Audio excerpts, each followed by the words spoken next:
जय माँ काली दोस्तों, हर हर महादेव। बहुत से साधक, बहुत से भगत होंगे जिनकी इच्छा होंगी कि वो माँ काली की सवारी प्राप्त करें, पर उन्हें उचित ज्ञान न होने के कारण, उचित मार्गदर्शन न मिलने के कारण उन्हें ये नहीं पता कि वो कैसे प्राप्त करें। तो इसी विषय में हम आपको जानकारी देंगे, आपको सरल उपाय बताएंगे और ऐसा अचूक उपाय बताएंगे जिससे कि आपके ऊपर माँ की कृपा जल्दी होंगी। तो वीडियो को अंत तक देखें, बीच में स्किप ना करें। देखिए, सबसे पहले तो यह है कि सवारी होती क्या है। सवारी ये होती है कि दैवीय ऊर्जा का, दैवीय अंश का शरीर में आके भाव प्रकट करना ही सवारी कहलाता है। सवारी दो प्रकार की होती है, एक आती है शरीर पे खेल के, दूसरी होती है जो भगत के, साधक के पीछे खड़े होकर कान में पूछा देती है। माँ काली को प्रसन्न करने के लिए सबसे अच्छा उपाय है कि आप भोलेनाथ की पूजा कीजिए। भोलेनाथ की पूजा करने वाले माँ काली को अति प्रिय होते हैं। माँ काली उन पर जल्दी प्रसन्न होती है। अगर आप माँ काली को पूज रहे हैं तो उनके साथ भैरव को पूजना जरूरी होता है, क्योंकि माँ के साथ भैरव पीछे चलते हैं और हनुमान जी आगे चलते हैं। तो भैरव को पूजना कंपलसरी है। अगर आप गृहस्थ व्यक्ति हैं, आप सांसारिक व्यक्ति हैं, आप विरक्त नहीं हैं, आप सन्यासी नहीं है, तो आपको काल भैरव की पूजा नहीं करनी है, क्योंकि घर के अंदर काल भैरव की पूजा नहीं की जाती। आपको बटुक भैरव की पूजा करनी है। आपको भगवान भैरव के सौम्य रूप की पूजा करनी है। आपको बटुक भैरव को मानना है तो माँ के साथ आपको भोलेनाथ और भैरव जी की पूजा करना कंपलसरी है।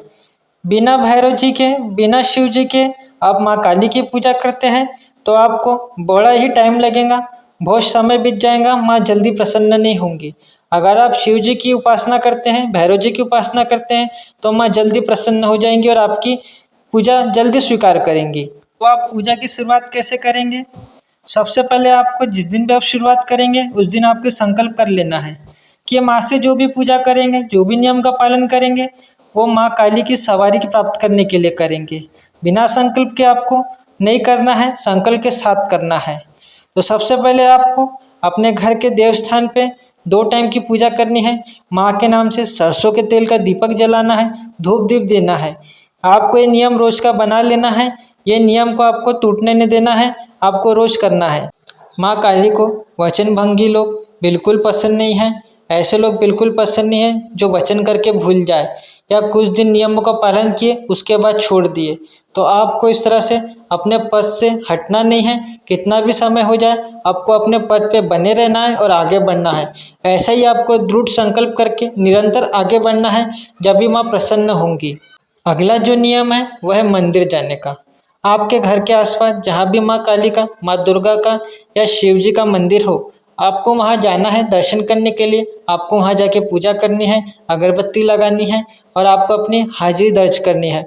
हर शनिवार के दिन, अमावस्या के दिन आपको माँ काली को 11 नींबू की माल अर्पित करनी है। आप अपने सामर्थ्य के अनुसार 11 नींबू, 21 नींबू, 51 नींबू या 108 नींबू ले सकते हैं। आप माला कैसे बनाएंगे? आप सुई धागे की मदद से कलावे के धागे में नींबुओं को पिरो के आप माला बना लेंगे।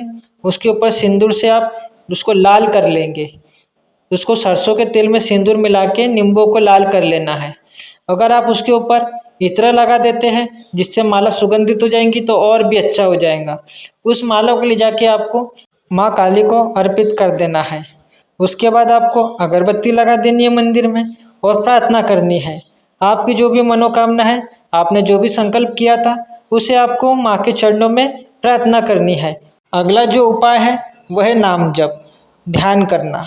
आपको जब भी समय मिले अपने समय के अनुसार, अपने सामर्थ्य के अनुसार 10 मिनट, आधा घंटा, 1 घंटा आपको लाल ऊनी आसन पर बैठ के माँ का ध्यान करना है।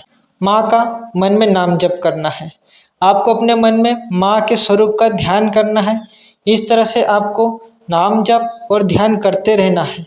ये आपके सवारी पाने के लक्ष्य में बहुत ही कारगर साबित होगा। एक बात का आपको ध्यान रखना है, कहीं से भी आपको इंटरनेट से, यूट्यूब से, सोशल मीडिया से कहीं से भी आपको मंत्र उठा के जप करना नहीं है, क्योंकि बिना गुरु के मंत्र जप करना घातक हो सकता है। आप प्रारंभिक अवस्था में हैं, आपको मंत्र नुकसान कर सकता है। और बिना गुरु के किसी भी मंत्र या तंत्र की सिद्धि नहीं होती, तो आपका जप करना निष्फल हो जाएगा। इसलिए आप अपना नुकसान कर बैठेंगे। तो आपको कहीं से भी किसी भी प्रकार का मंत्र जप नहीं करना है, केवल और केवल आपको ध्यान करना है, माँ का ध्यान करना है और नाम जप करना है। अगला जो नियम है वह अंगारी पे भोग देना। आप माँ काली को शनिवार के दिन, चतुर्दशी के दिन, कृष्ण पक्ष की चतुर्दशी के दिन या अमावस्या के दिन आपको भोग लगाना है। भोग में आप सात्विक चीज़ों का ही भोग लगाएंगे, जैसे हलवा पूड़ी हो गया, लौंग इलायची हो गया। आप माँ को 5 लौंग के जोड़े, जायफल, इलायची, इस तरह से आप भोग लगा सकते हैं। मिठाई का भोग लगा सकते हैं, आप खीर का भोग लगा सकते हैं। आपको अंगारी में माँ के नाम से आपको होम डालनी है। इसी प्रकार आप सरसों के तेल से भी आहुति दे सकते हैं। माँ के नाम से आप 11 आहुति दीजिए, 21 आहुति दीजिए, या आप अपने सामर्थ्य के अनुसार 108 आहुति दीजिए। इस प्रकार आप अपने सामर्थ्य के अनुसार, अपने समय के अनुसार दिन निश्चित कर लीजिए। जैसे कि हम हर शनिवार को करेंगे, हम हर अमावस्या को करेंगे या चतुर्दशी के दिन करेंगे। इस प्रकार आपको नियम बना लेना है और ये निश्चित कर लेना है कि इस दिन हम माँ को भोग देंगे। आप जब भी भोग देंगे तो भोलेनाथ के नाम से भी आप भोग डालेंगे और भैरव जी के नाम से भी भोग डालेंगे। जो ये आप भोग डालेंगे, ये जो आपकी पूजा है बड़ी ही जल्दी अम्मा स्वीकार कर लेंगी और आपका कार्य सिद्ध करेंगी। ये सब तो हो गए उपाय, पर आपको सवारी पाने के लिए, आपको भगत बनने के लिए, भक्ति मार्ग में आने के लिए बहुत से नियमों का पालन भी करना होगा। अगर इन नियमों का पालन नहीं करेंगे तो आपकी कोई पूजा स्वीकार नहीं होंगी, ना ही आपको सवारी प्राप्त होंगी। तो ये नियम कौन से हैं? नियम यही है कि आपको सात्विक जीवन जीना होगा। जो भी आप तामसिक पदार्थों का सेवन करते हैं, आप मांस मदिरा का सेवन करते हैं, तो उन्हें कम्प्लीटली आपको उन्हें त्यागना होगा, उन्हें छोड़ना होगा। इसके बिना आप अपने जीवन के लक्ष्य में आगे नहीं बढ़ पाएंगे, आप भक्ति मार्ग में आगे नहीं बढ़ पाएंगे। उसी प्रकार आपके अवगुणों का भी आपको त्याग करना होगा। किसी के बारे में ईर्ष्या नहीं करनी है आपको, किसी के बारे में आपको बुरे वचन नहीं बोलने हैं, किसी का बुरा नहीं सोचना है। इस प्रकार से आपके जो भी अवगुण हैं, जो भी बुरी आदत है, उसे आपको त्याग करना होगा।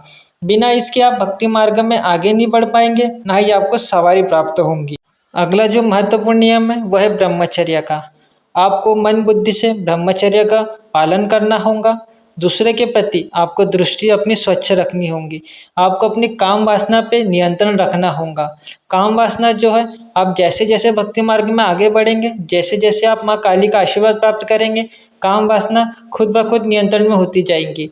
शुरू शुरू में आपको बहुत परेशानी होगी, सारे अवगुण आपके ऊपर हावी होने लगेंगे, पर आपको घबराने की जरूरत नहीं है। जब आप भक्ति मार्ग में आते हैं तो आपके सभी अवगुण आपके ऊपर हावी होने लगते हैं, पर भक्ति मार्ग में आने के बाद आप अपने इष्ट देवी देवताओं के आशीर्वाद से इन पे विजय पा लेते हैं। तो आपको धीरे धीरे इन सभी अवगुणों पे प्रयत्न कर कर के विजय पानी है। अपने पद से पर भ्रमित नहीं होना है। बहुत से साधक भ्रमित हो जाते हैं। हम आपको एक महत्वपूर्ण जानकारी और देंगे। जो भी साधक भगत है, जो ये उपाय करेगा, उसे अपना ध्यान केवल और केवल भक्ति पे लगाना है, तंत्र मार्ग पे नहीं। हमें अपना ध्यान तंत्र मार्ग से हटा के हमें अपने भक्ति पर लगाना है, क्योंकि भक्ति मार्ग और तंत्र मार्ग दोनों ही अलग अलग है। बिना तंत्र के भक्ति हो सकती है, पर भक्ति के बिना तंत्र नहीं हो सकता। इसलिए आपको पहले भक्ति करनी है, उसके बाद जो भी चाहूँगा वो माँ की कृपा से होगा। आगे जाके माँ ही डिसाइड करेंगे कि आपकी लाइन क्या होंगी, आप तंत्र लाइन में जाएंगे या भक्ति मार्ग में ही रहेंगे। तो इसलिए आप खुद से भ्रमित होके अपने मार्ग से नहीं हटना है। इस मार्ग पे आने के बाद आपको कई कठिनाइयों का सामना करना पड़ेगा, चुनौतियों का सामना करना पड़ेगा, क्योंकि आप जिस लाइन में आए वो ब्रह्मांड के सर्वोच्च शक्तियाँ प्राप्त करने निकले हैं। तो इसलिए उसके हिसाब से आपको परीक्षाएं भी देनी होंगी, अपने आप को साबित भी करना होगा। जिस प्रकार हमें माँ की कृपा प्राप्त हुई, जैसे हमें माँ काली की सवारी प्राप्त हुई, और जिन जिन नियमों का हमने पालन किया था और आज भी हम जिन नियमों का पालन करते हैं, वही जानकारी हमने आपको बताई, वही नियम हमने आपको बताया। आशा है आपको हमारी जानकारी पसंद आई हो। ऐसी ही जानकारी के लिए हमारे चैनल को सब्सक्राइब कीजिए, वीडियो को लाइक कीजिए और शेयर कीजिए। हर हर महादेव, जय माँ काली।